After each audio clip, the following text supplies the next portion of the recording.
Hi everybody, Bobby Ogilvy, Project Manager and Professional Coach. So today we're going to answer the question, how much does coaching pay?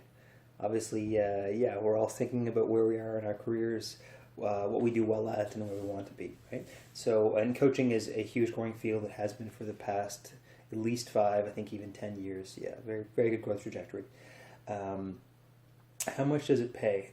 Okay, so here in North America, I would say between 150 and 300 per hour is a good average.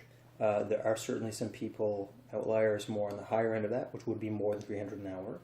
On the other end, I will say there are a few people, and it's okay too if you're starting and maybe you're still getting enough contact hours or you're still kind of validating things with a few clients to charge under that amount.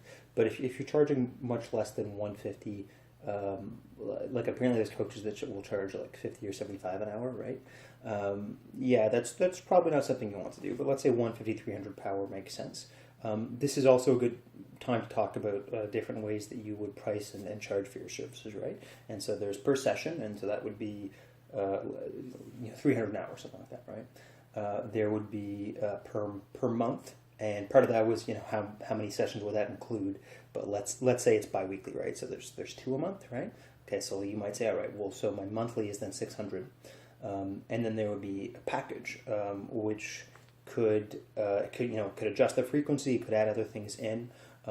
One good way of approaching packages is often that when you get it in this larger package, we also include these other assessments, these other tools and techniques, or these other really the perks, right? And so that can be a good way to approach it. And the good thing too about not just monthly, but particularly packages, it adds an element of stability.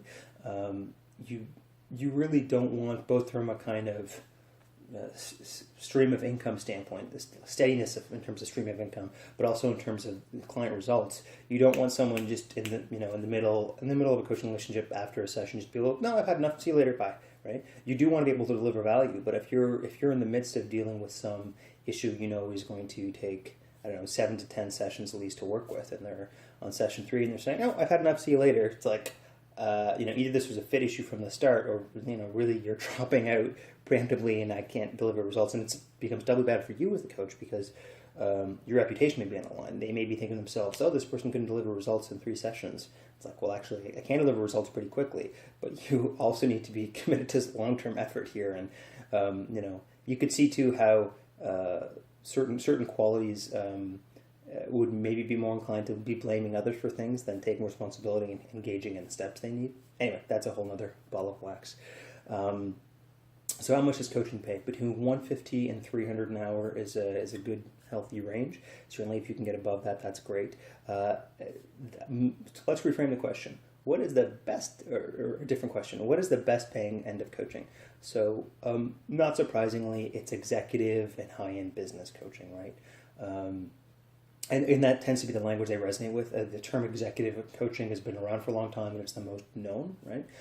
You could see, I think business coaching is a bit more recent in terms of it coming into vogue, and I think another term around that would be leadership coaching, right?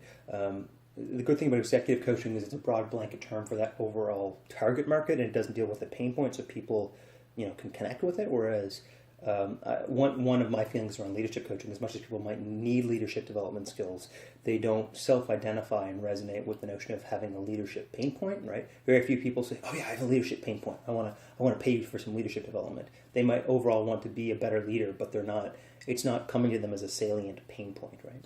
So executive coaching would certainly be more than 300 an hour. And I should say those are also the people more likely to have longer sessions. And part of that is, again, around the optics of you want to deliver more value to your client, right? And so, yeah, totally. For executive coaches, it could be, 1,000, it could be thousands per month, and you're having fewer but perhaps longer sessions.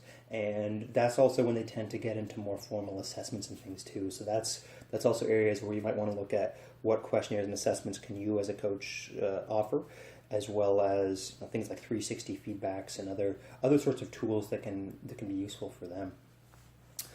So if you are thinking about coaching, it is a fast-growing field. I would say for someone personally thinking about getting into coaching, you want to think about what pain points do you want to solve, which is to say, what unique expertise and strengths and good traits do you have are inclined to fix what type of problem, right? Don't just call yourself a life coach. Figure out exactly what areas play to your strengths and what problems you can best solve for people, because that's how you're going to deliver the best value. It's also how you're going to be the happiest and the most engaged in your work. And then there's more than enough coaching work out there to find.